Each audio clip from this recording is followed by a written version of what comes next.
Assalamu alaikum wa rahmatullahi wa barakatuh la Ummah.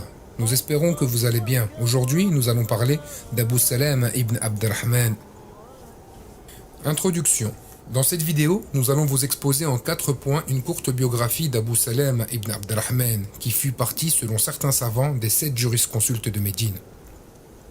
Premier point, son nom et sa naissance. Il s'appelait donc Abu Salama ibn Abdurrahman ibn Auf. Il faisait partie de la tribu Quraysh.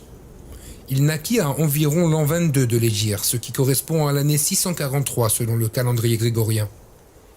Soulignons qu'il y a divergence entre les biographes sur son prénom. Est-ce Abdallah ou Ismaïl, ou qu'Abu Salama n'a pas de surnom, sa kunya, mais son prénom. Quant à son père, c'était le célèbre compagnon Abdurrahman ibn Auf, qu'Allah l'agrée, un des 10 promus au paradis, un des 6 élus par Omar, qu'Allah l'agrée pour lui succéder au califat. On dit même que ce fut la 8e personne qui embrassa la foi musulmane. Notons qu'Abu Salama ne rapporta de son père que très peu de hadiths, ce qui n'a rien d'étonnant, étant donné qu'il était enfant lorsque son père quitta ce monde. Cette information nous permet de passer au second point de la vidéo, à savoir ses maîtres et ses élèves. Deuxième point, ses maîtres et ses élèves.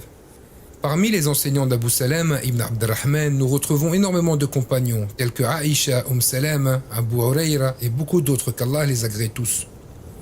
Quant à ses disciples, beaucoup de savants apprirent de lui. Citons par exemple Arwa ibn az-Zubayr, qui faisait également partie des 7 jurisconsultes de Médine. Mention aussi le calife Omar ibn Abdelaziz, le célèbre savant du hadith, Al-Sha'bi, ainsi que les maîtres de l'imam Malik, tels que Al-Zuhri, Abu al-Zainab, Yahya ibn Sa'id al-Ansari, qu'Allah leur fasse miséricorde. La qualité de ses professeurs ainsi que de ses élèves est un indice indéniable de la place prestigieuse qu'occupa Abu Salama ibn Abdurrahman au sein de la communauté musulmane. Troisième point, son rang parmi les savants. Beaucoup de savants témoignèrent de l'immense savoir d'Abu Salama ibn Abdurrahman ainsi que de sa piété. Son élève, Az-Zuhri, disait « Je vois dans la tribu de Quraysh 4 puits de science.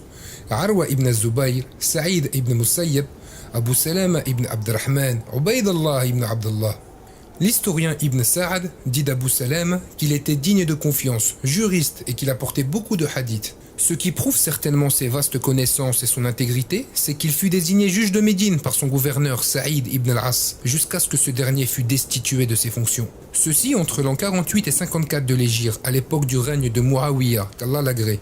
Parmi les qualités d'Abu Salama, c'est qu'il prenait soin des enfants. Il consacrait du temps à leur enseigner les récits du messager d'Allah, que l'éloge d'Allah et la paix soient sur lui.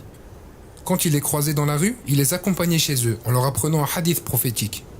Ce geste doit nous inciter à nous occuper davantage de nos enfants, les instruire, les éduquer, en ayant toujours à l'esprit que ce sont eux les futurs dirigeants de notre communauté.